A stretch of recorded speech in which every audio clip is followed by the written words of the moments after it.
Satuan Kepolisian Sumsel terus melakukan pengamanan untuk Hari Raya Idul Fitri 1436 Hijriah.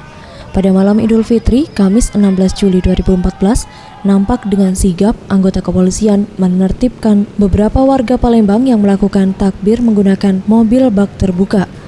Beberapa penumpang yang sedang mengumandangkan takbir diminta untuk duduk, bahkan turun dari mobil jika kelebihan muatan.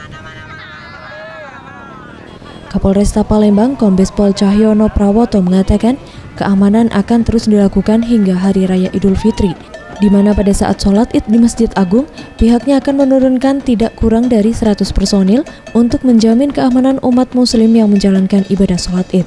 Khusus untuk pelaksanaan pengamanan di Idul Fitri di Masjid Agung ini, kita siapkan anggota pengamanan yang pakaian dinas maupun pakaian preman atau pam penutup kurang lebih sejumlah 100. Demi kenyamanan beribadah, lebih kurang 3 jam atau selama berlangsungnya sholat Id akan diadakan penutupan jalan menuju ke Masjid Agung sejak pukul 5:30 pagi.